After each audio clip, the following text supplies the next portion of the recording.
Hello, everyone. Welcome back to Be Like Christ. We are in Nehemiah chapter 3 today, but before we get into that, let me give a correction to my previous study. I had a mistake in my outline. I keep mixing up the names Ezra and Nehemiah. I've done it like 10 times in my notes, and I have to go back and fix it. Well, I missed one on the notes yesterday, as many people pointed out.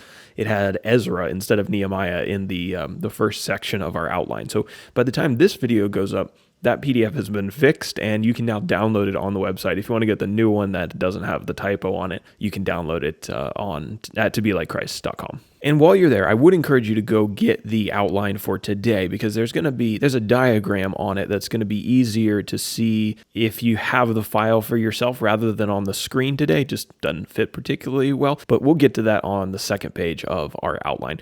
Let's talk about Nehemiah 3. So pretty much everything on this first page is going to be review. Timeline-wise, we're talking about Nehemiah getting to Jerusalem and beginning to rebuild the walls of Jerusalem about 444 BC, about 440 years before Jesus is born. Our key characters are going to remain the same. Also, it's going to be the Jews. They join Nehemiah in this work that he had undertaken, that he was leading to rebuild the walls of Jerusalem.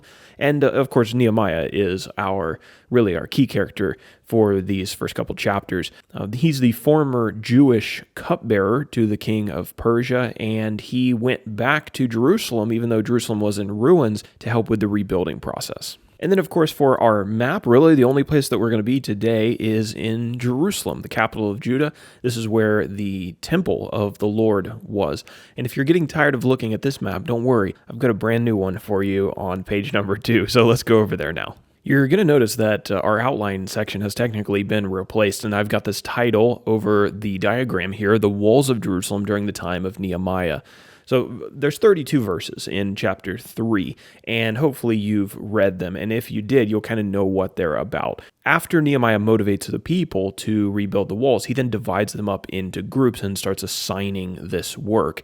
And each of these groups is undertaking a different part of the wall. So Nehemiah 3 is a record of the rebuilding and who was assigned to each part. Now, it's pretty abstract if you don't have any kind of diagram or help, or you have an intimate knowledge of ancient Jerusalem. All these names don't really mean a whole lot, which is why I've replaced our outline today with this diagram, because I think it's technically more helpful than just relisting all of the names. So the diagram to the left shows the general locations of many of the towers and gates that are mentioned in the text, and there's the relevant verse numbers next to them. So if you want to read through the text again, you can kind of take a look at all these names. I think there's 11 or 12 gates, and then there's like 4 or 5 towers. So you can go back, you read those names, and then see where it is, where this was located generally on the map. And I will say that a lot of these sites are still debated as far as their exact location. So you will see other diagrams that vary slightly, but in general, they all kind of have overall, they're all pretty similar, but some of the locations kind of get shifted here, there, a little bit this way, a little bit that way. And so I'm not a professional archaeologist, and so I compared a number of different maps to make this diagram, but you might want to go take a look at some of the others if you want. So as we finish up today in our kind of non-traditional study, let's just take a quick look at our diagram here. And again, you'll see the names of these places and the verses where they're referenced in chapter 3. So starting up at the top, we have the tower. We've got the fish gate, which is mentioned in verse 3. The tower of Hananel, the tower of the 100. The sheep gate is mentioned in verse 1.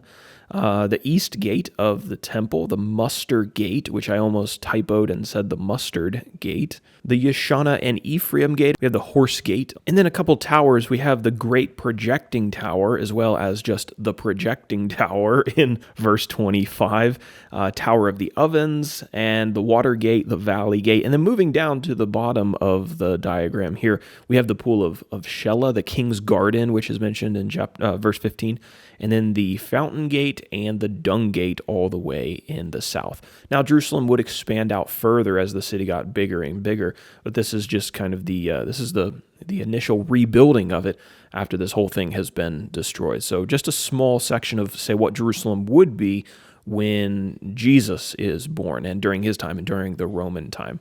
So that's all I have for chapter 3 today. Hopefully, the diagram is helpful.